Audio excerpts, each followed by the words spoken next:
grandes y que tengo un honor de haber aprendido de parte de ellos y pues agradecer la oportunidad. Y bueno, parte también de mi entrenamiento es ver la otra perspectiva del médico. Yo tuve la experiencia de entrar muy jovencita al San Juan de Dios. Yo no sé si el doctor Castro todavía conoció al doctor Varías, que era de la cirugía. Entonces también la mística, él me hablaba sobre la mística del San Juan de Dios, ¿verdad? De lo que eran los médicos y era algo tan asombroso para mí porque mis mejores amigos del colegio todos se fueron a medicina y quizá conocerán ustedes a más de alguno de ellos. Y yo era como de las únicas que me vi de psicología y encima entré bastante jovencita al hospital, tenía 19 años. Entonces, cuando aprendí sobre la mística de la medicina y de todo, yo decía, ay, qué bonito. A mí me gusta mucho ser psicóloga y compartir con los médicos. Conforme fueron creciendo o los años han ido avanzando, también he visto que mucha de esa mística se ha ido perdiendo. Entonces, a mí me da risa cuando médicos de mi edad, no les voy a decir mi edad, no, no, que no nos pues, en mi generación ya tenemos entre 40 y 43 años, y 45 todavía están ahí, entonces yo tengo 41 años. Entonces, a veces como critican a los jovencitos, ¿verdad? Y dicen: "Ay, es que cuando en mi época, cuando nosotros éramos externos, éramos diferentes, éramos aquí, y no nos quejábamos tanto", y así, ¿verdad? Entonces, bueno, sabemos que muchas de la mística se ha ido perdiendo sobre los abordajes también hospitalarios, pero también tiene un porqué, ¿verdad? También recordemos que la población ha ido aumentando, las cargas laborales hoy por hoy son más pesadas y sin embargo hay tecnología, pero también juega un doble papel. Así que lo que yo les traigo el día de hoy, que debería de hecho de hace que más de 20 años, yo entré en el 2000 al San Juan de Dios y me empecé a dedicar al área de oncología en el 2003. Em, y cuando uno hace todo este recorrido de muchos años, ¿verdad? Uno dice la comunicación debería de haber mejorado y parece que no mejoró en absolutamente nada, así que creemos que tenemos algo en contra en cuanto a la tecnología o las relaciones también humanas son más frías, ¿verdad? Antes pues nos conquistaban como más bonito, ahora nos mandan un mensaje y ya quiere uno ya quieren todos que uno les diga que sí a todo, solo porque nos mandan mensajes. Entonces realmente todo ha ido cambiando, hoy por hoy es muy diferente. Así que este tema es bastante importante en la formación de todos los médicos. Bueno, quiero agradecer a LICS y a la Universidad San Carlos de Guatemala por esta oportunidad y principalmente por estar formando a médicos. El contenido que miraremos el día de hoy es la ubicación del escenario actual de la medicina médico-paciente. Yo sé que eso lo saben súper bien ustedes, pero la temática de ahora, algo que yo quiero que comprendan es que no se desconoce lo que también el médico está viviendo, no se desconoce las barreras que tienen, los obstáculos que se tienen, y con base a la plataforma que hoy se tiene, que yo les digo, vuelvo a repetir, y ustedes que cuando empezaron a formarse uno esperaría que los sistemas de salud estén más potencializados y parece que solo les dan constantemente un repello, pero no se potencializan como tal. La razón pues, son muchos factores, muchas barreras. Y es importante, antes de hablar de comunicación, va muy de la mano hablar sobre lo que es la humanización. Sí, bueno, la humanización en salud, pero oye, vamos a hablar un poco más sobre la humanización en oncología y para poder hablar un poco más sobre la comunicación de malas noticias. Así que por favor no se me vayan a aburrir, por favor traten de colaborar o hacer preguntas en cualquier momento. Bien, uno de los ejercicios de la medicina, dos ejes o dos puntos fundamentales que ustedes muy bien lo saben. Incluso este material lo saqué mucho del área médica, así que pues fue algo que siempre me permeó mi mente y mi corazón desde que tuve la oportunidad de poder estar y más en contacto con los médicos, a pesar que era psicóloga. Entonces, dos puntos bien fundamentales o dos ejes muy fundamentales de la medicina es la medicina humanista, verá que su eje principal es ese sentir que tiene la medicina, algo bastante loable, ¿verdad? Y bueno, cuando uno se mete a investigar qué es la medicina, cómo es la medicina humanista, ¿verdad? Entra todo lo que es esta ética, dignidad, conservar la vida. La verdad es de que el médico tiene un, una función muy sobrenatural del resto de todas las profesiones frente al mundo. Por eso es que cualquier médico en cualquier parte del mundo va a ser muy reconocido, pero por sus ejes principales que tiene. Y bien, y luego viene que algo que es bien importante, que es la comunicación. Cómo es que decían, solo una pregunta, ¿aquí todos son de la San Carlos? ¿O hay alguien que sea de la Marroquín? No, los tres somos de la San Carlos. Ah, bueno, Los entonces, cuatro. Sí. ah, Cuatro. los 5, porque también soy de la San. Es algo que, como era que decían los de medicina en la huelga, ¿quién domina? O para todos, siempre ha sido algo bien fundamental de medicina, cuando dicen, ¿quién domina? ¿Qué dicen los médicos? Medicina, exacto. La palabra del médico siempre va a valer donde sea que esté. Bueno, hoy por hoy a veces lo que le decimos a la paciente, ¿verdad?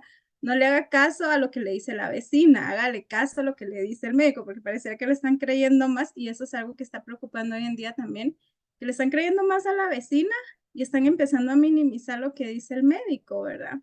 La palabra del médico a nivel mundial y en todos los lugares siempre va a tener mucho peso, no digamos para el paciente.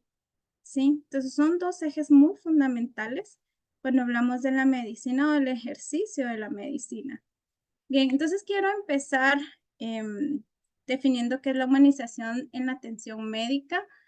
Y bueno, humanizar es un asunto ético que tiene que ver con los valores que conducen nuestra conducta en el ámbito de la salud. Cuando los valores nos llevan a diseñar políticas, programas, realizar cuidados y velar por las relaciones asociadas con la dignidad de todo ser humano, estamos hablando de humanización. El respeto, la empatía por el paciente, y su familia y un trato compasivo es fundamental cuando hablamos de la humanización. Me dicen cuando ya tenga que ir parando, la clase más o menos dura entre 40 a 45 minutos, pero a veces me extiendo bastante. Bien, en el escenario actual de la medicina, esto lo voy a pasar súper rápido porque ustedes ya lo saben, pero la idea era que ustedes supieran de que sí sabemos, sí se sabe en el contexto en el que están trabajando hoy por hoy. En la medicina actual, el médico forma parte de una sociedad en la humanidad, donde la solidaridad y la empatía pareciera que ya no son una regla. Si ustedes estudiaron en la San Carlos, hay una clase que llevaron ustedes que se llamaba colectiva. A mí como me gustaba porque era, no llevaron colectiva. No, ¿Cuántos años tienen? Son de la generación más jovencita. Bueno, antes había, imagínense, entonces ahora yo voy a subrayar esto porque a mí esta era una clase que como me gustaba porque era como por decir psicología y les enseñaban hasta hacer un diario y todo, realmente era como bien bonita. Y bueno, yo la conozco porque yo tengo una gemela y mi gemela estudiaba medicina mientras yo estudiaba psicología y todos mis amigos ahí desvelados, no sé, y solo yo podía dormir bien. Entonces, bueno, a veces pues yo miraba lo que mi hermana estudiaba, ¿verdad? Entonces, pero conforme el tiempo, y ahora me lo confirman ustedes, se ha ido como perdiendo algunas cosas que se enseñaban. Imagino yo que cuando el doctor Castro estudiaba, yo no sé si el doctor Castro conoció al doctor Aguilar, era un psiquiatra que le decían el camote, y él realmente era un caso, pero hacía más, digamos, el contacto más con el estudiante. Bueno, algunos hablan pues como no muy bien del doctor. Yo tuve la oportunidad también de rotar con él y me daba risa porque también él hablaba mucho sobre la formación de los médicos de antes, que era como más específica en las áreas humanas, que era muy importante poderles recalcar eso, ¿verdad? Y bueno, sabemos que eso se ha ido perdiendo. Las condiciones de trabajo también no son dignas para los médicos hoy en día. Los sueldos tampoco son justos, ¿verdad? No están cubriendo todas las necesidades de los médicos. Entonces, cuando realmente hacemos una lista de todas las necesidades que tienen ustedes como médicos, nos vamos a dar cuenta que realmente hay demasiadas carencias. Y a veces pareciera que cuando se implementa una maestría como esta que es oncología, pareciera que gracias hay que darle al sistema porque lo lograron aprobar, cuando debería de ser las mejores maestrías y con un mejor sustento, con un mejor respaldo. Estamos formando a los pocos oncólogos que hay a nivel mundial y deberían de tener un mejor resguardo, pero eso estamos hablando que es a nivel de todos los médicos en salud o todos los residentes en salud pública o en salud, ¿verdad? Como ustedes que son del ICS, que la verdad es que no hay un buen respaldo como tal. Entonces, también sabemos que son escenarios bastante complejos, ¿sí? Y la tecnología, si bien se reconoce que los avances científicos tecnológicos tienden a potenciar el mejoramiento de la salud, estamos observando que va en aumento también el número de problemas éticos, legales y sociales respecto de la relación médico-paciente.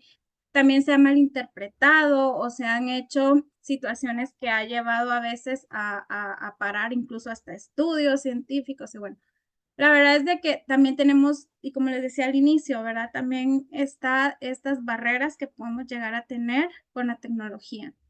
La incorporación sistemática de la tecnología ha generado una interferencia en la relación, tornándolo más todo más impersonal. Hoy por hoy se le ha dejado de explicar menos al paciente y el paciente también por sus propios medios está tratando de buscar la información y sabemos que la está empezando a buscar muy, muy mal. También tenemos la desventaja de que los mismos pacientes empiezan a ser los entes de información de los otros pacientes y a veces los pacientes están muy mal informados o porque los informó mal otra persona y resultan haciéndole más caso al paciente que al médico que los está tratando, o peor aún, ¿verdad? Como me decían al inicio, ay, es que se ve muy jovencita, más si las miran muy chiquitos, ¿verdad? Y la doctora Valeria, que se mira como de 22 años, o sea, ya una señora iba a decir, no, le creo más a mi vecina paciente que se mira más experta que la doctora que me está atendiendo, definitivamente. Entonces, eso, pues empieza a minimizar y la tecnología ahora que está sobreinformando a los pacientes nos está dejando muchas vacantes y también no se está fomentando la educación hacia el paciente, ¿verdad? Entre el acto médico estamos viendo más reducidos los momentos intersubjetividad de encuentro y vinculación, ¿verdad? Lo que les mencionaba. Están desapareciendo las variables sociopsicoantropológicas que tradicionalmente definían el contexto de análisis de la enfermedad, ¿verdad? Algo que me gustaba mucho de lo que aprendía era que siempre la clínica iba a valer más que un montón de imágenes médicas, la interacción de preguntarle a un paciente cómo se siente, a diferencia de una imagen que estuvieran viendo ustedes y frente a lo que el paciente les pudiera decir, lo que está sintiendo. Entonces ya se está perdiendo toda esa situación. Se comprende en el contexto que hoy por hoy estamos viendo en la formación de los médicos. Algunas amenazas de relación médico-paciente que estamos viendo también, estamos viendo, ahorita les voy a explicar más, el factor tiempo. No hay un sistema como tal educativo preventivo que ayude a respaldar cuando ya se tiene una enfermedad crónica y las barreras en adaptación de la tecnología, lo que les mencionaba, ¿verdad? Entonces aquí podemos mencionar, no se cuenta con mucho tiempo, la falta de tiempo, estamos hablando 5 minutos y mucho, y es lo que las pacientes te están diciendo. La doctora solo me pudo hablar 2 minutos, 1 minuto. Hay una paciente que le tomó el tiempo a un doctor y le habló 30 segundos y ella estaba empezando a poner el cronómetro. Entonces sabemos de que ese es un factor que está pues con mucho problema. Sabemos también todo el problema social también que esto involucra. ¿Verdad? No hay un proceso de educación. Todo el primer sistema a nivel nos está debiendo bastante. Y a la hora que también no hay un proceso realmente de educación y de ayuda o de apoyo para que el paciente pueda a optar la nueva tecnología de información. Lo que estamos viendo ahorita son pacientes sobreinformados o sobredocumentados y muchas de las veces con artículos que no tienen que estar leyendo o peor aún, ¿verdad? Leen tanto, pero obviamente nunca van a ser oncólogos y tienen muchísimas dudas, pero empiezan incluso a recetar a las otras pacientes o a decirles que no se tomen el medicamento de esta o tal forma, o empiezan a hablar ellos mismos sobre las reacciones que tal vez no iba a tener el paciente, pero el mismo paciente empieza a adoptar otras reacciones porque las escuchó de otras pacientes y bueno, ¿quién les quita esas reacciones, verdad? Entonces sabemos de que todas estas variables se están afectando en todo esto. Paralelamente en los sistemas de atención, tanto público como privado, se observa también una mercantilización que exige rendimiento, eficiencia, economía y optimizar los recursos, ¿verdad? Y están todo el mundo denunciando porque no los atienden bien y porque no hay esto, porque no hay lo otro.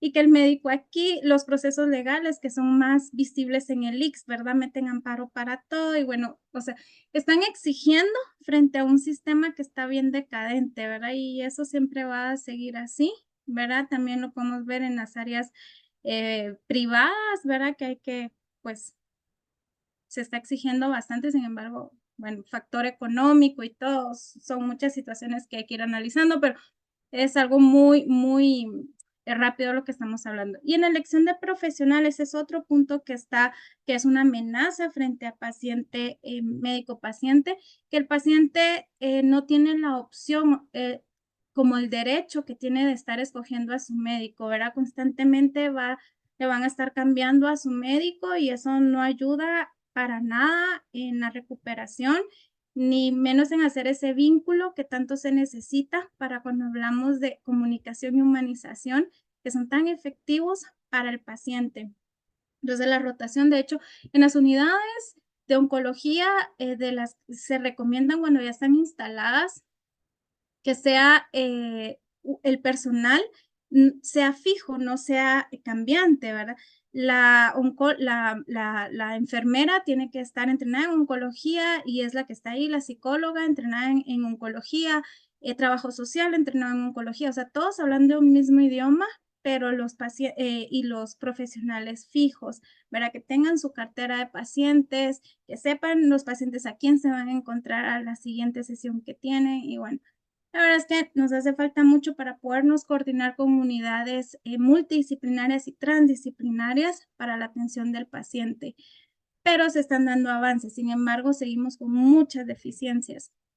El paciente oncológico como tal es un paciente bastante especial, bien diferente al resto de las patologías que sienten mucho miedo, también hay muchos estigmas a su alrededor. Sabemos que va a haber mucho sufrimiento, pero también el paciente mismo está sobredimensionando el sufrimiento. Van a tener también mucho miedo al dolor, ¿verdad? Hay cuadros que han sido también, nosotros sabemos, muy maltratados por especialistas o que no sabían o lo que sea, pero también hay gente que ha visto cuadros muy catastróficos y obviamente muchos cánceres que han llevado a la muerte y esa es la primera imagen que se tiene. Entonces, a la hora que el paciente se vuelve un paciente, una persona se vuelve un paciente oncológico, es de los casos más especiales que hay. También podemos ver el factor, ¿verdad? Que no cualquier profesional también de la salud se los quiere estar tratando, ¿verdad? Nomás dice el paciente que es un paciente oncológico, ya nadie quiere tocar al paciente, ¿verdad? Mejor pregúntele a su oncólogo si puedo recetarle esto, mejor espere su cita con el oncólogo y que ella lo trate.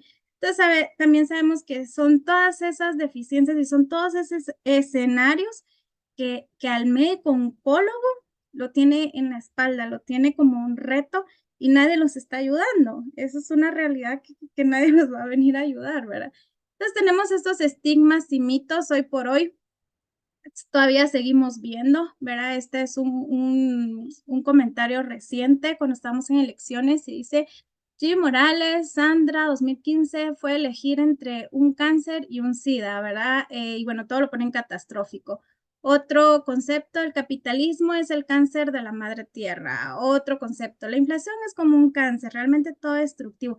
Y eso es lo que nosotros estamos diciendo todos los días, ¿verdad? Así como, ay, no, la política es un cáncer, o sea no tiene cura y lo dicen en medios de comunicación y luego Llega Lea Echeverría a la clínica del doctor y el doctor le está diagnosticando un cáncer.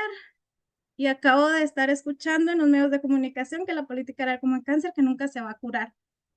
Y yo no tengo ningún conocimiento de todo lo que tiene que ver cáncer, ¿verdad? Entonces todavía sabemos que hay como, por decirles, una ignorancia muy fuerte en la población, incluyendo a médicos que no son de esta profesión, hablando comentarios que no tendrían que estar hablando, ¿verdad? Porque inciden en un mal concepto en la sociedad.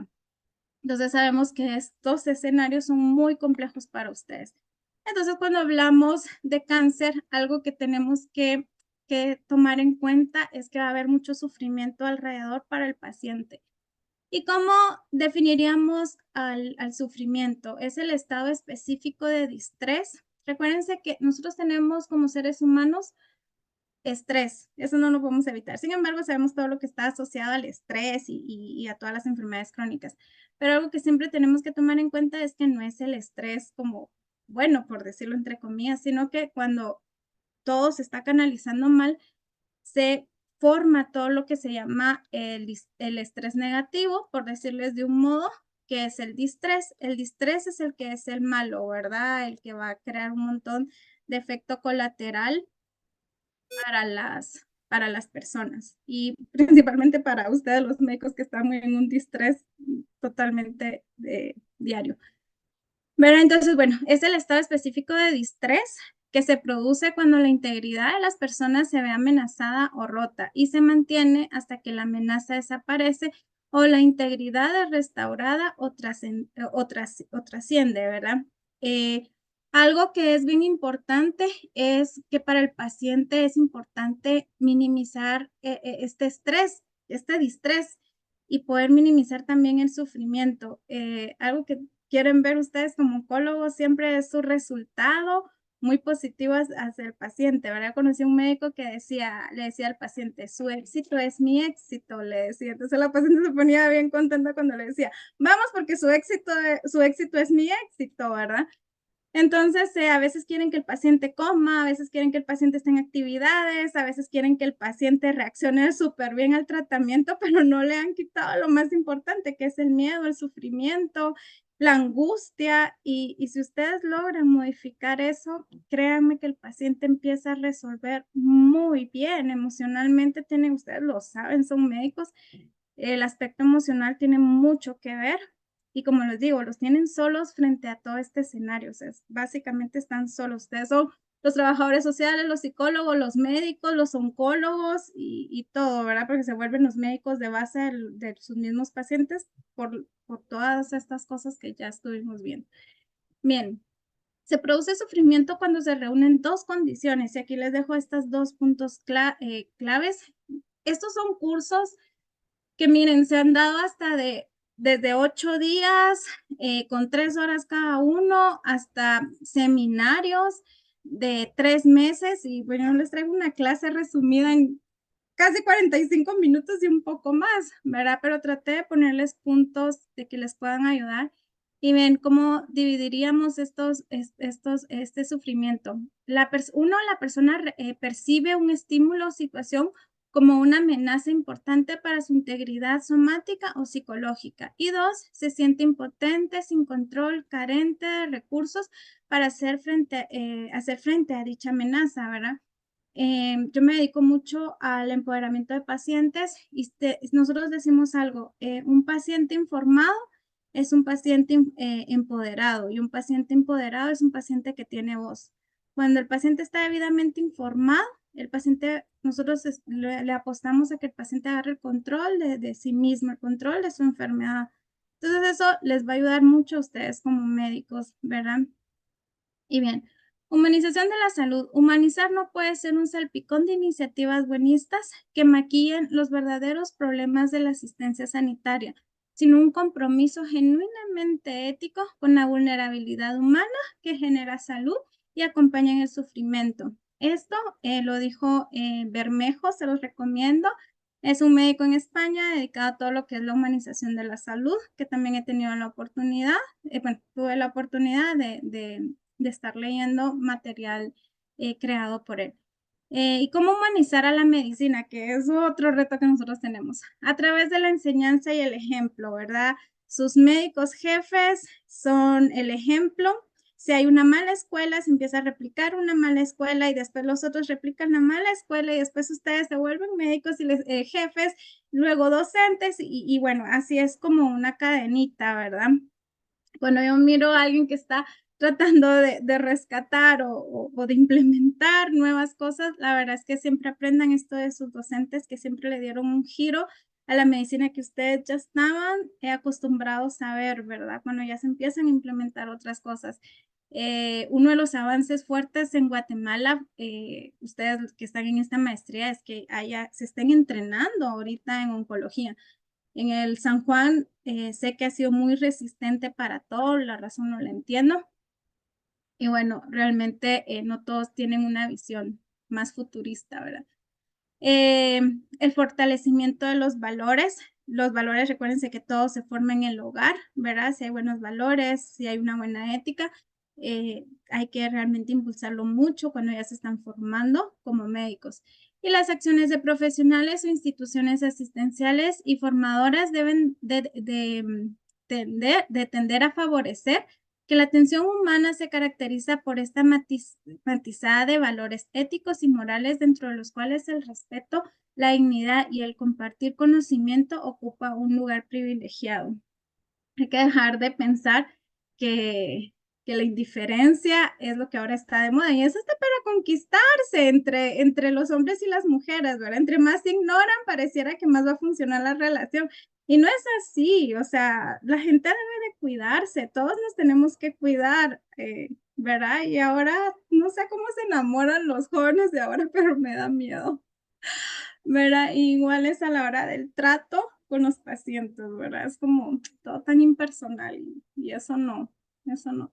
Bien, entre los procesos de humanización, todos deben de ser humanizados, todo el personal debe estar consciente de lo que es cuando empezamos a hablar de la humanización, de empezar a formar vínculos, sí, vínculos que ya se están perdiendo, pero de por sí en la humanidad y más en los pacientes oncológicos, porque es importante crear vínculos. Algo que tenemos que hacer diferencia es entre el desgaste, porque a veces se ha creído, y esto pues más adelante si me invitan a otra nueva plática, es importante saber sobre la diferencia entre el desgaste eh, laboral por estar viendo lo mismo, ¿verdad? Que lo ocasiona el contexto que ustedes lo están viviendo y lo que yo sí les puedo decir es que si tienen bien las herramientas como médicos, jamás les va a crear un desgaste con los pacientes. Claro que es cansado y está recibiendo todas las emociones del paciente, pero vamos a que no los van a quemar, no van a llegar a un burnout por eso. Son otros factores que,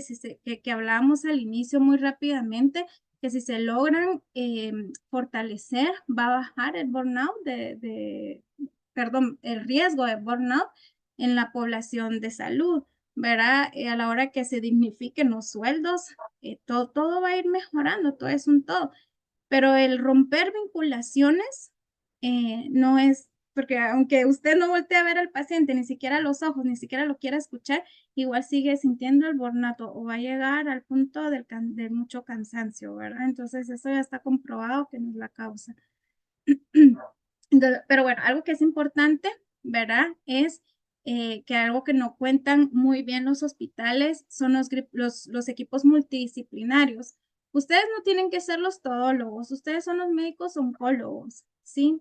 Ustedes van a tener un tope y ahí es donde van a tener que contar con el resto de profesionales, con un psicólogo formado en oncología, con enfermería formada en oncología, con trabajo social formado en oncología, algo que yo me topaba mucho con los médicos, ¿verdad? Era cuando me pasaba alguna paciente oncológica, me decía, pero no le voy a estar hablando muladas, no la quiero estar escuchando que dice una tontada. Y yo me ponía súper nerviosa, ¿verdad? Porque obviamente habían cosas que yo no sabía de oncología y a veces cometía el error de decir.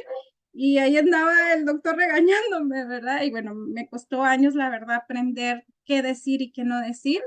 Y a pesar que me había formado, recuérdense, nosotros como psicólogos no somos médicos y hay cuestiones médicas que no entendían, que no entendemos.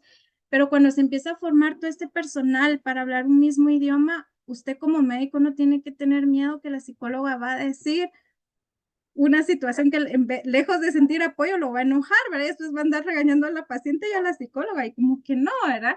Entonces realmente tenemos muchas deficiencias y tenemos muchos retos a cumplir, pero esto sería el proceso ideal cuando hablamos de humanización. Mientras no exista un equipo completamente formado y humanizado, ustedes siguen quedando solos, ¿sí?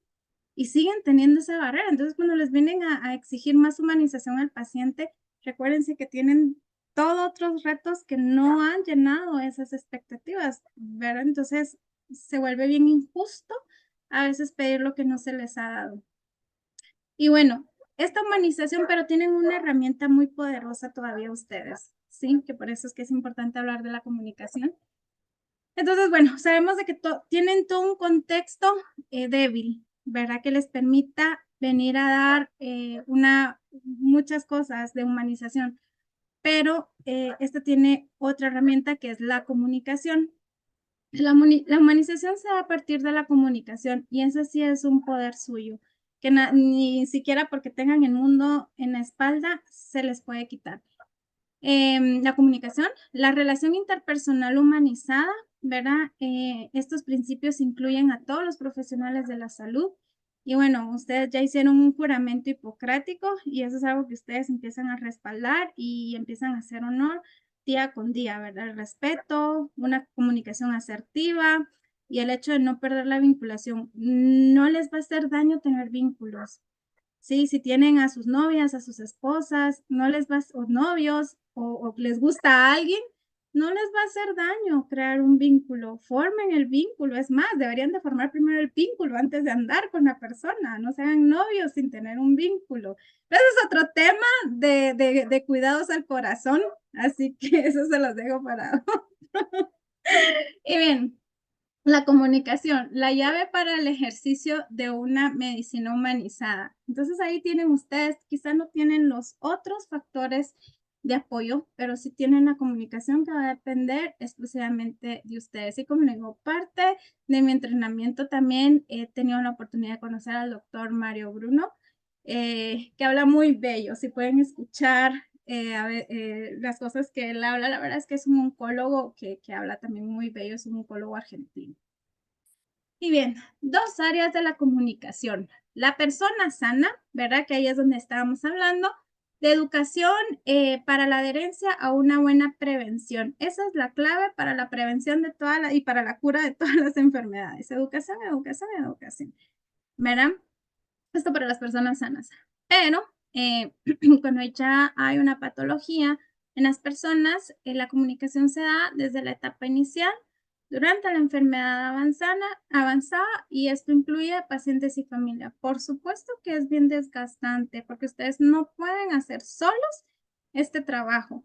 Pueden darle 3 minutos, 5 minutos al paciente. Imagínense que entra toda la familia, se les va 45 minutos y eso es imposible que ustedes lo puedan hacer.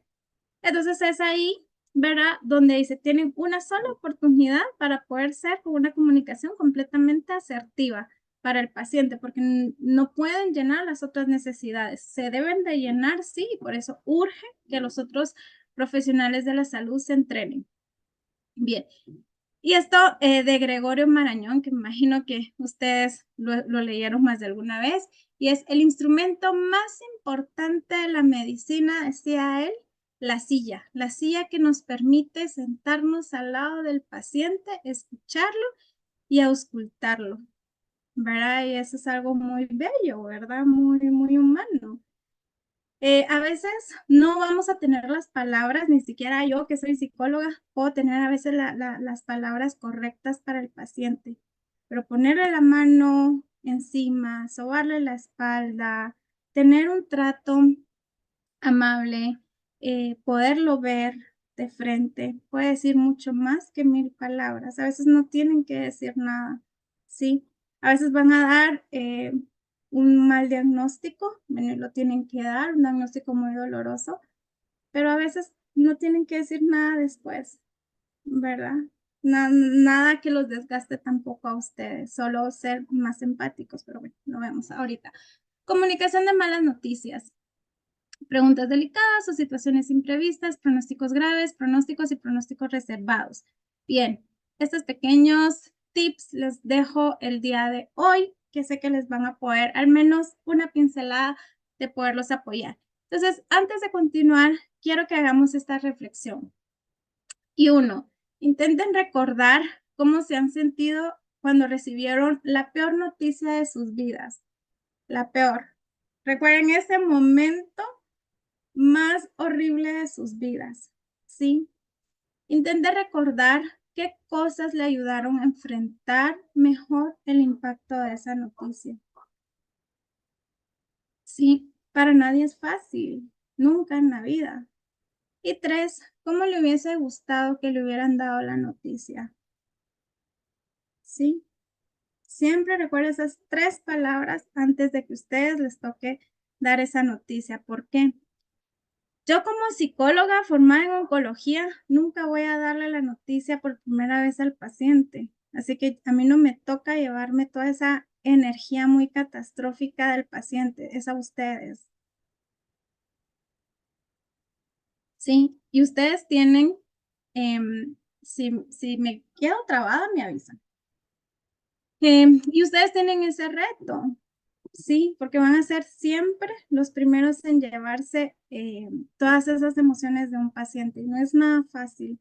Tienen uno de los trabajos más duros que hay. Aparte que tienen que salvar la vida y encima de eso tienen que dar el mal diagnóstico y encima de eso tienen que pensar cómo le siguen salvando la vida a la persona.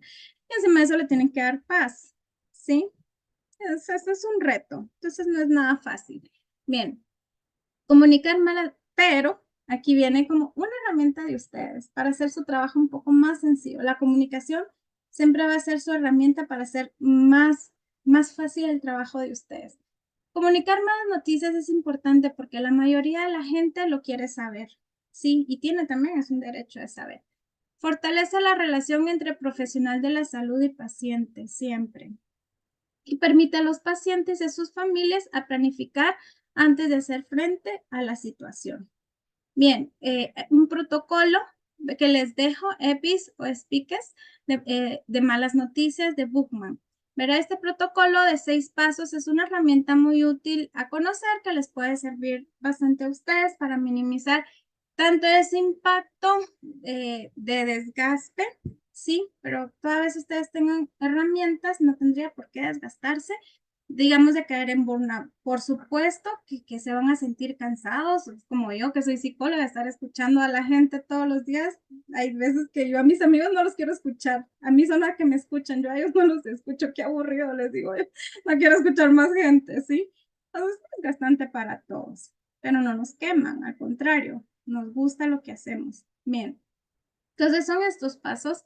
Está siempre preparar el entorno. Sabemos de que para ustedes también siempre es bien difícil contar con un entorno adecuado, pero siempre es importante hacer como muy solemne ese momento, ¿sí? De respetar quién va a entrar, quién no. Poder incluso ustedes, bueno, si no se van a mover del lugar y van a mantener el escritorio enfrente, no miren a otro lado más que al paciente, ¿verdad? La percepción siempre es importante explorar lo que el paciente sabe antes. Recordemos que lo que les decía al inicio, ¿verdad? El paciente puede tener muy mala percepción del cáncer, que el cáncer es sinónimo de muerte, lo más catastrófico y nadie se salva. Y tal vez ustedes van a dar un diagnóstico de un cáncer de mama inicial muy bien, que se va a poder tratar muy bien, ¿verdad? Y va a tener quizá un buen pronóstico de vida. Entonces, pero la paciente en ese momento nomás se le va a decir y va a creer que ya se murió y va a ir, ¿verdad? Puede colapsar en ese momento por la... Entonces, siempre es importante que antes de dar la noticia pregunten rápidamente o puedan evaluar rápidamente qué es lo que el paciente sabe sobre la enfermedad, ¿verdad? Y algo que les puede ayudar bastante es a minimizar todos esos malos conceptos y decirle rápidamente que tienen un buen pronóstico, porque a veces no lo entienden. Algo que tienen que estar bien conscientes es de que cuando se le da el diagnóstico al paciente, el paciente ya no va a recordar nada. Si ustedes le dicen en ese momento, tiene cáncer, el paciente ya no les recuerda nada, solo que tenía cáncer. Ustedes le pueden hablar muy lindo después, pero la paciente ya no recordó nada, ¿sí? Entonces siempre es importante ir como abonando ese momento para poder dar la noticia y rápidamente decirle lo que procede, y si tiene un buen pronóstico, pues decirle rápidamente, pues de la forma que ella comprenda, ¿verdad? Decir, mire, con esto usted va a estar muy bien, si somete a sus tratamientos, la verdad es que va a estar bastante bien. Cuando son diagnósticos más reservados, recuérdense que nosotros le apostamos a la calidad de vida durante el proceso de enfermedad. Entonces le vamos a apostar que siempre hay algo que hacer, siempre. Y vamos a buscar la calidad de vida. No siempre va a ser lo que nosotros quisiéramos que fuera, pero podemos dar paz, mucha paz. Sí. La invitación, ¿verdad? A explorar, ver si qué tanto quiere saber la paciente y va a estar dispuesta a saber la familia, ¿verdad? Antes de darle todo el combo de información, siempre es importante. Si no, hay que irlo, ponerlo por pocos, ¿verdad? O sea, irlo ahí dando, bueno, le doy esta dosis primero, esta dosis después de información como de medicamentos, ¿verdad? La comunicar, ¿verdad? Es compartir esta información lo más empática posible, lo más con respeto. Pero recuérdense estas tres formas estos tres análisis que hicimos antes de empezar, cómo nos gustaría que realmente nos dieran esta noticia. La empatía y la compasión, ¿verdad? Que es algo bien importante que nosotros podamos hacer durante este proceso que vamos a comunicar. La compasión es el hecho de podernos poner en el lugar de las personas, con la diferencia que vamos a accionar para que esta gente no sufra tanto. Verá, decir, bueno, si me lo estuvieran diciendo ahorita a mí, ¿cómo me gustaría que me lo dijeran? Y la empatía, verá, eso no se puede perder. Y las estrategias, planificar un seguimiento. Aquí es donde valdría la pena que siempre se apoyen de personal. No lo hagan solos o empiecen, si no lo van a resolver ahorita, eh, traten de ir diciéndole a sus autoridades, así como el doctor y otras autoridades, de que necesitan personal de apoyo, necesitan que cuando ustedes le dieron a la paciente, quizá no se pueden quedar 15 minutos más con la paciente, pero sí pudiera quedarse una psicóloga o una trabajadora social que está formada. ¿Me explico? Pues ustedes se preocupan por ella, ya solo con eso que ustedes le hagan ese gesto tan lindo al paciente de buscarle una ayuda, la paciente, ustedes se convierten en sus héroes, créanme. Y bien, rápidamente aquí les describí el entorno, ¿verdad? La percepción, siempre es importante indagar. Nosotros en psicología, que pues no hay modo, pero esperamos que se lleven las primeras investigaciones sobre los proyectos de poder implementar en el San Juan de Dios, lo hicimos, que es un proyecto de navegación de paciente oncológico en cáncer de mama. Y durante la navegación nosotros hacemos una investigación de qué es lo que sabe el paciente. Miren, cuando nosotros logramos minimizar ese impacto, la paciente resuelve bien rápido y se empodera súper rápido. Ojalá existiera en todos los lugares, ¿verdad? La invitación, como les decía, de conocer. Cuando la familia dice que no quiere que se les diga, ¿verdad? Que me imagino yo que se han topado también con esto. Bueno, ustedes tendrán sus formas de hacer, siempre se debe de firmar consentimiento, pero es bien importante promover una alianza afectuosa con la familia, ya que sí o sí el paciente a veces, la familia va a decir que no, pero el paciente siempre va a saber que le están mintiendo. Es como este sexto sentido que tenemos todos, ¿verdad? Que nos ha pasado. Bueno, uno le está preguntando al novio, al esposo, si hay alguien más, y él no, para nada, pero uno sabe en el sexto sentido que algo está pasando, aunque sea le gusta, pero uno lo sabe perfectamente bien. No nos tienen que decir, nosotros lo sabemos, por más que se niegue, nosotros definitivamente lo sabemos, ¿verdad? Claro, aparte está lo patológico, los celos patológicos, a veces el chavo no está haciendo nada y uno ahí ve, no. Sin embargo, el paciente sí lo sabe, que se está ocultando algo. Sí, entonces, todas las personas que hemos vivido una mentira, esa angustia que se siente, o sea, se percibe, y esa angustia potencializa en al paciente, ¿sí? Esa angustia él la va a tener. Entonces, siempre va a haber, tratar de qué comentarle y tener esta afinidad con la gente, digamos, con el familiar que sí lo sabe para poder minimizar esa angustia. Si no, seguimos aumentando la angustia del paciente y el paciente no nos resuelve, ¿verdad? Entonces, bueno, aquí les dejo esto que les puede ayudar, ¿verdad? La honestidad. Y recuérdense, la honestidad siempre es base, siempre va a estimular mucho y promueve mucho la confianza, ¿verdad? Está bien independientemente de lo que hagas, pero siempre contámelo. No quiero enterarme por otro lado, contámelo y podemos arreglar las cosas. Eso sirve para todo, para un paciente. Toda vez hay empatía a la hora que se dice. Sí, y recuérdense que a veces la familia no quiere que se entere porque siempre es que se va a empeorar, yo conozco a mi mamá, si lo sabe, se va a morir. Y a veces lo que menos saben los hijos es conocer a la familia.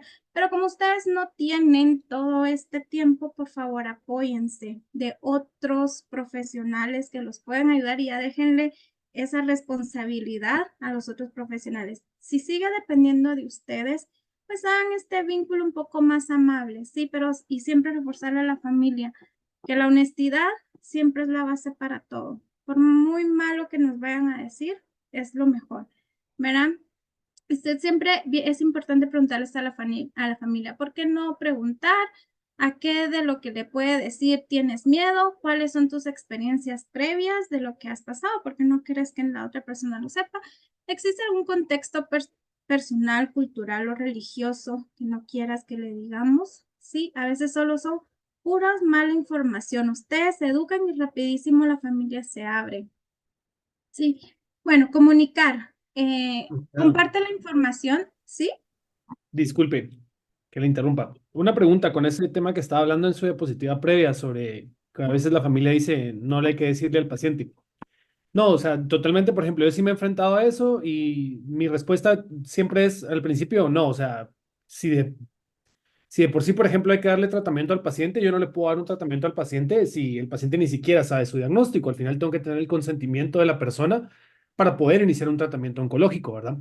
Pero, ¿cuál sería su abordaje en el contexto, por ejemplo, de un paciente que no me gusta la palabra, pero es una palabra muy común dentro de nuestro contexto social, que es cuando es que me desahuciaron a mi paciente, ¿verdad? Ujú, Nos enfrentamos también a pacientes que por alguna razón ya están fuera de tratamiento oncológico, ¿verdad? Nos pasa mucho que por alguna razón tienen contraindicación para dar tratamiento y no se les puede dar tratamiento oncológico como tal, sino que únicamente cuidados paliativos, ¿verdad? Entonces, en ese contexto, lo que yo he hecho es, obviamente, no le digo al paciente, mire, es que ya no le podemos dar nada porque ya no hay nada para usted, claro. eh, sino, por ejemplo, mire, vamos a hacer unos laboratorios control, vamos a ver cómo están, de eso va a depender si sí le podemos continuar el tratamiento o no, si no vemos si hay otra opción para usted y así. Eh, a la familia sí les explico claramente de que, por ejemplo, el paciente ya no es un candidato a recibir tratamiento y que ya no va a recibir tratamiento oncológico, únicamente cuidados paliativos. Pero entonces, en este contexto, lo que estamos hablando, eso, o sea, yo sí siento que es hasta cierto punto ocultar la información al paciente, ¿verdad? Porque no le estoy diciendo que realmente el paciente ya no va a recibir nunca tratamiento oncológico. Pero no sé qué piensa usted en ese contexto o qué está escrito ya en ese contexto de Es que paliativo.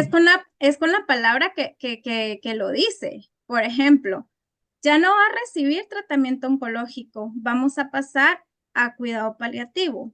Siempre hay algo que hacer. Era lo que les decía al inicio. Cuando diagnóstico reservado o final de vida, siempre hay algo que hacer. Se está haciendo algo que es con el cuidado paliativo, es con la palabra que lo va a decir. Sí, es la forma que le vas a dar, ¿verdad? De pasar de tratamiento oncológico, siempre hay algo que hacer. Bueno, tratamiento oncológico ya no se le puede dar al paciente, pero pasa a cuidado paliativo. Me explico, o sea, es con la palabra que se hace la transferencia al otro nivel. En cuidado paliativo, ahí es otro contexto de comunicación, ¿sí? Cuando trabajamos cuidado paliativo, el trabajo ya nos toca hacer mucho de por eso les decía la importancia de formar vínculos, porque empezamos a formar este vínculo, verá ya a la paciente, se le empieza a hablar sobre el proceso de muerte, final de vida, pero recuérdense que no siempre en cuidado paliativo están al final de vida es bien distinto, ¿verdad? En cuidado paliativo pueden tener calidad de vida bastante bien. Hay pacientes en cuidado paliativo, diagnóstico reservado, que fue como como el médico lo traspasó al cuidado paliativo, ¿sí? Pero se utilizan, por ejemplo, algo que yo he escuchado en algunos oncólogos, y se los digo, es decirle a una paciente, mira tus ovarios, paciente cáncer de mama, con ovarios súper activos, y le dice, tenemos una mala noticia para ti. Tus ovarios están como una chica de 15 años, y la paciente es súper feliz. Pero hay que matártelos, te los tenemos que dejar muertos para que sigas viviendo. La paciente no quiere escuchar que le vas a matar eso y que primero le dijiste que tenía sus ovarios de 15 años y después hay que matárselos. Y cuando le dicen, ni siquiera había que matárselos, ¿verdad? Solo es que la van a llevar a la edad de la paciente, 42 años, y cuando dicen, es que para que ella no siga ovulando ni nada, o sea, el hecho que tenga una mujer 45 años y sus óvulos, o 50 años, o ya haya pasado la menopausia, y sus óvulos, perdón, sus ovarios ya no ovulen, no significa que están muertos tampoco, ¿verdad? Una mujer también después de la menopausia tampoco es que está muerta, ¿verdad? Entonces son con las palabras que van a decirlo. Si tienen que transformar esas palabras a algo más bello. ¿Se puede? Sí, y es lo que les repito, porque es importante hablar con la comunicación en todas las esferas, porque luego lastimamos a nuestra pareja con algo que no queríamos decir y lo pudimos transformar, ¿sí? Luego no se sabe qué decir frente a una paciente que va para cuidado paliativo, porque también el médico le tiene miedo al proceso de final de vida, no sabe cómo hablar de muerte porque no hay una vinculación. No se han formado esos lazos de respeto. Y por supuesto que el paciente lo vas a lastimar si no le sabes cómo decir las cosas, ¿sí? Comunicación en cuidado paliativo y final de vida es otro tema. Si me invitan algún día, con mucho gusto se los doy, ¿verdad? Pero sí, es cómo vas a hacer ese enlace de decirle al paciente, ya no con cuidado, ya no con tratamiento oncológico, pero siempre recordar, siempre hay algo que hacer. Entonces, cuando el paciente pregunta, doctor, pero lo que me está diciendo, cuidado paliativo no significa que me voy a morir. No, es que nos podemos morir hoy, ahorita, o sea, salimos a nuestras casas o al hospital, tenemos un accidente y ahí nos morimos y estábamos sanos. Es muy relativo, ¿verdad? Entonces, decir, no, en este momento no puedo hablarte yo de la muerte. Siempre hay algo que hacer. Y en tu caso, el cuidado paliativo. Recordemos que también el cuidado paliativo está muy estigmatizado. De hecho, yo cuando me entrené en cuidado paliativo en el aspecto emocional, en Argentina, por cierto, hay un grupo hay un programa donde se está hablando de cuidado paliativo desde el colegio, desde las escuelitas, desde los niños. ¿Por qué? Porque se tiene que meter el cuidado paliativo cuando hablamos de muerte o final de vida. El cuidado paliativo se empieza a hablar desde que se da el diagnóstico, o lo tendríamos que empezar a hablar desde la prevención también. Entonces también hay un estigma de cuidado paliativo. Y quizá les toca a ustedes también bajar el estigma del cuidado paliativo. Me explico, son muchas barreras que también se tienen. Entonces, cuando la gente cambia el concepto de cuidado paliativo, le estás dando una opción. ¿Sí? Y a esto le toca al profesional que está ahí, junto con los otros profesionales, a trabajar cuidado paliativo, calidad de vida, y luego nos toca trabajar final de vida, que es muy distinto. No sé si pude decir algo un poquito ahí que les pueda ayudar, ¿verdad? Porque es bien complejo hacer pues no es tan complejo, solo pensar con amor, ¿sí? Empiecen un ejercicio que pueden hacer porque no se va a hacer de la noche a la mañana, es estar fomentando sus vínculos y la forma de comunicarse con su familia, con sus parejas, con el resto de la población. Por eso es que hay demasiados conflictos en los hospitales porque no sabemos comunicarnos. Todos nos malmatamos entre todos por la forma de comunicarnos que es fatal, ¿sí? Y bueno, yo evito pelear, pero bueno, es el pan diario ahí de los hospitales. Verá, ven, comparte la información, después espera. Y aquí hay unos tips que les dejo también, ¿verdad? Evitar monólogos promueve el diálogo, ¿sí? evitar jergas, eufemismos. Haz pausas frecuentemente. Asegúrate de que el paciente ha entendido lo que se le está diciendo y no se está malinterpretando, ¿verdad?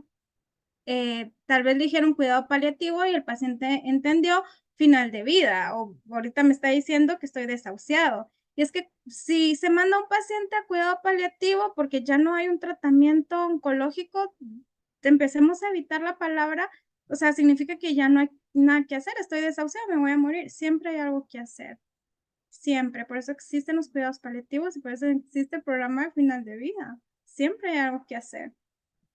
Utiliza el silencio, la comunicación corporal es importante.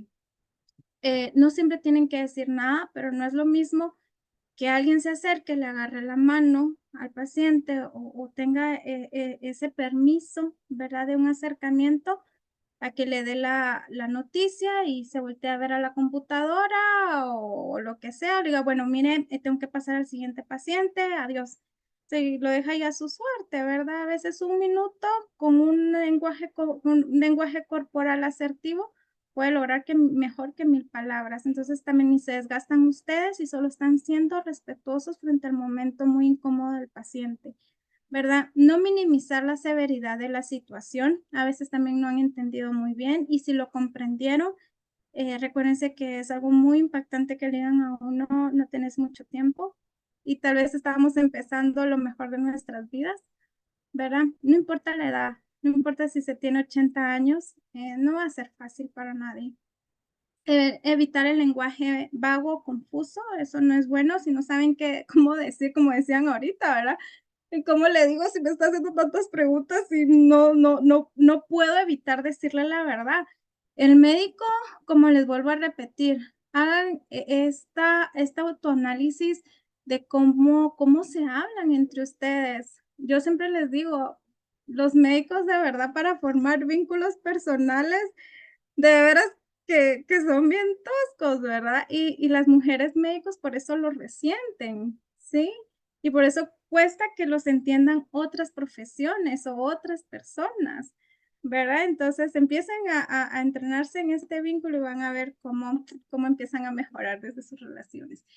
Bien, algo que es importante, evitar frases de positivismo tóxico, ¿verdad? Es importante que el paciente esté positivo, sí, pero evitar toda esta toxicidad del positivismo. Rápidamente, porque vamos, ya voy a terminar. La empatía, Licenciada, en ese apartado de comunicar, una pregunta. Luego que ya le comunicamos al paciente la etapa clínica, por ejemplo, del diagnóstico y qué es lo que vamos a hacer o qué conductas terapéuticas vamos a tomar, ¿qué actitud tomar cuando, por ejemplo, el paciente dice, no, es una etapa clínica 4 y es metastásica, me voy a morir, no quiero recibir tratamiento? Porque eso a veces pues, es un poco frustrante para nosotros, nos quedamos callados, silencio, les explicamos otra vez. Generalmente siempre entra un familiar con ellos, pero ¿qué postura tomar en esa situación? bien, recuérdense que cuando hablamos también de cáncer metastásico, no estamos hablando de muerte, ¿verdad? O sea, hay un montón de pacientes también con cáncer metastásico teniendo calidad de vida, ¿sí? Entonces, siempre hay algo que hacer.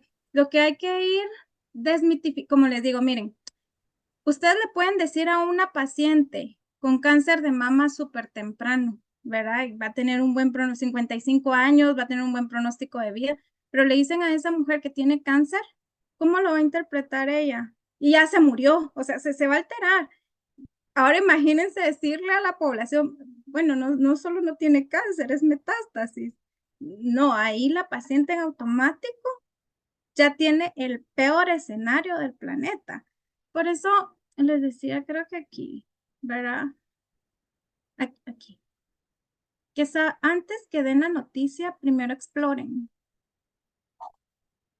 Si ustedes exploran, si aquí yo les voy a pasar la presentación porque ustedes lo pueden ver más detalladamente y hacen ustedes su tarea. Si ustedes primero exploran qué sabe el paciente antes de dar la noticia, ¿sí?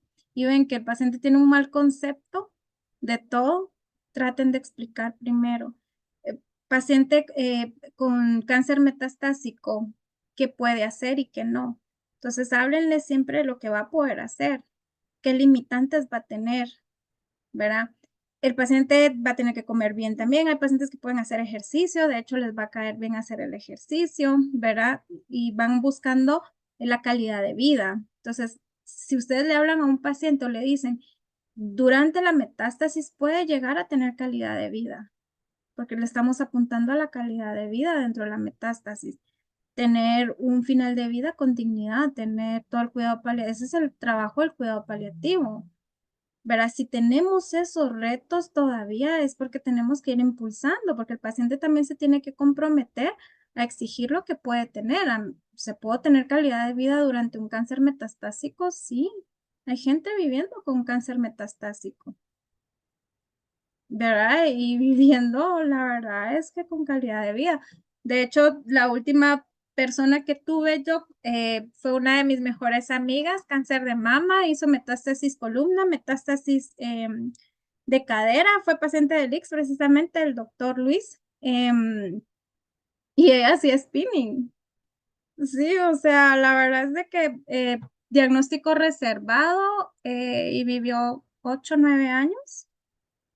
Sí, y la calidad de la final de vida, la verdad es que fue bien, bien rápido, 2 meses, de un día para otro ya se desmejoró y todo, ¿verdad? Y esa es fisioterapista del Hospital Roosevelt. Entonces, o sea, cuando nosotros teníamos un programa en conjunto y cuando trabajamos con pacientes con cáncer metastásico, es esto, ¿verdad? Incluso empezamos a quitarle los conceptos que los mismos médicos le dieron a las pacientes, que tal vez no se lo dieron con el mal afán, pero fue como transformar las palabras. ¿Verdad? Es que el médico me dijo que ya no había nada que hacer por mí. Bien, siempre hay algo que hacer por ti. Pero es que el médico quizás se expresó mal, ¿verdad? Porque te dijo que tienes metástasis. Vaya, no, pero es que no te dijo que no había nada que hacer por ti. Te dijo que tienes metástasis y la metástasis tiene su tratamiento. Sí, pero ya no me va a curar. Entonces, el hecho de que ellos procesaron que ya no había cura fue lo único que ellas entendieron. Es que de qué me sirve ese tratamiento si esto no me va a curar, pero te está dando calidad de vida. Me explico, es de la forma que ustedes se lo van a plantear al paciente. Entonces, por eso se tienen que apoyar mucho de otros profesionales, ¿verdad? Porque los otros profesionales, somos los que nos toca estar reforzando constantemente que esa información empiece a ser bien procesada. Porque ustedes hoy se lo explicaron, pero la siguiente cita va a tener mucho más dudas porque escucharon más a la vecina, incluso escucharon más al otro médico, incluso, yo no sé, el otro día había yo no sé quiénes supieron y quiénes conocen a Lucrecia Mack. Ella tuvo un cáncer de ovario, luego hizo todo su tratamiento y tuvo una recidiva muy rápido. Y estábamos en una conferencia hablando, la habíamos invitado y bueno, dije, por ser médica quizá tiene otro contexto. Y ella dijo que no se había sometido al otro tratamiento en la recidiva porque eso no le iba a servir de nada. Porque pacientes o sea, como ella le había regresado el cáncer cuando ella había recibido tratamiento, pero no se enfocó, digamos, en estos riesgos, porque no sé si alguien no le habló o el médico no le habló como debía de ser, pero ella siendo médica se lo dijo a otras pacientes. Entonces después nosotros tratando de reforzar ese contexto de que no abandonaran tratamientos, ¿verdad? Porque no era tan así, ¿verdad? Que nada servían los tratamientos en una recidiva, siempre hay algo que hacer. Pero también se respeta mucho cuando el paciente, digamos, no quiere someterse al tratamiento de recidiva, pero entonces se informa, ¿verdad? Ya eso es con cuidado paliativo y hay que reforzar mucho al paciente en proceso de final de vida, ¿verdad? Y también son procesos de información que tienen que aprender a ser bien delicados, pero siempre recuerden sus tips, siempre hay algo que hacer. Doctor, o sea que me voy a morir. esa es otra pregunta que ustedes tienen que aprender a manejar, ¿verdad? O sea, decir quiénes nos vamos a morir, en qué momento, yo te estoy hablando ahorita y pudiera salir a mi casa y me puedo morir, ¿verdad? Siempre hay algo que hacer, ahora, que tu vida o que tu salud está comprometida en este momento, sí. Nosotros como médicos hacemos lo que nos compete en el tratamiento y tú como paciente haces tu lucha, tu esfuerzo. Cuál es tu deber como paciente?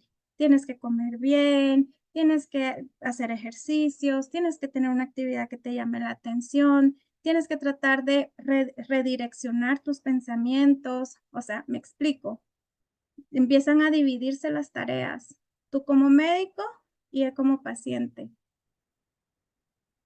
Pero el factor tiempo, el que ustedes no tienen, trátenlo de potencializar, ¿sí? Y cuando reciban a la paciente a la siguiente cita, como cambian los médicos, sí, o sea, lo ideal sería que todos estuvieran en la misma línea y decir, bueno, ¿qué te dijo el médico pasado? Sí, y bueno, solo hacen una pequeña recapitulación y bueno, ¿cuáles son tus tareas? Ah, bueno, estás comiendo bien, estás haciendo esto, estás haciendo tu parte. Sí, bueno, nosotros estamos haciendo la nuestra. ¿Ves lo que es el trabajo en equipo? ¿Ves cómo te estás sintiendo? O sea, realmente, miren, yo se los digo porque nosotros del lado que no somos los médicos, nosotros ponemos esos ejercicios con ellas. Sí, y deberían de ver cómo ellas hacen su tarea y sienten que están salvando sus vidas. Es asombroso ver esa otra parte de la paciente, las pacientes que tienen este derecho de poder estar en equipos multidisciplinarios. ¿Verdad? Entonces son los tips que pueden hacerlo, ¿verdad? La empatía, como les decía, estrategias, ¿verdad? Bueno, entre las estrategias, toda esta información, ¿verdad? Siempre asegurarse que entendió la paciente antes de marcharse va a ser bien importante, ¿verdad? Como les digo, si ustedes hacen como estas, traten de que sean 5 minutos, bueno, 5 minutos a 8 minutos tengo con el paciente, potencialicen esa información, ¿verdad? Antes de que el paciente se vaya, siempre asegúrense que entendió, ¿verdad? Decir, bueno, ¿qué entendiste de lo que te dije? No, pues que me voy a morir, ¿verdad? Traten de cambiar no te estoy diciendo que te vas a morir, te estoy diciendo que vamos a cambiar de tratamiento, porque siempre hay algo que hacer. Tú haces tu parte y yo hago la mía. ¿Te recuerdas que te dejé algunas tareas a ti? O sea, traten de quitar ese concepto. Van a ser muchas sesiones, pero por eso, o sea, a la quinta, sexta sesión, como, o sea, el paciente va a seguir diciendo lo mismo, ¿verdad? Pero si se apoyan de equipos multidisciplinarios es más fácil, pero como no tienen en este momento, digamos, ese recurso, trátenlo de hacer ustedes rápidamente.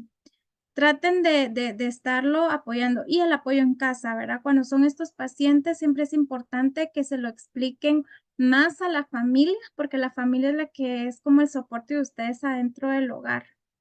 Sí, la educación es una asignatura pendiente que ustedes no lo van a hacer tampoco en 2 minutos, en 5 minutos o en 8 minutos. Sí, y eso es otra de las debilidades que se tienen, que no hay educación y también pues es algo. Y por favor referir, ¿verdad? Lo que ustedes ya no pueden hacer y si miran que un paciente no está mejorando con su información y eso está repercutiendo en su salud, tienen que buscar ayuda como profesionales para que les apoyen con la paciente, ¿verdad? Sí o sí. Y por eso es importante involucrarlos en estos programas a otros profesionales, ¿verdad? Rápidamente, porque ya estamos terminando, los aspectos fundamentales que atribuyen a una comunicación o habilidad clínica. Si el paciente y tiene la comunicación más asertiva, ¿verdad? La comunicación permite realizar diagnósticos más precisos, mejora la eficacia en la gestión del tiempo, fomenta la adhesión al tratamiento. Ese es otro tema de adherencia al tratamiento por medio de la comunicación.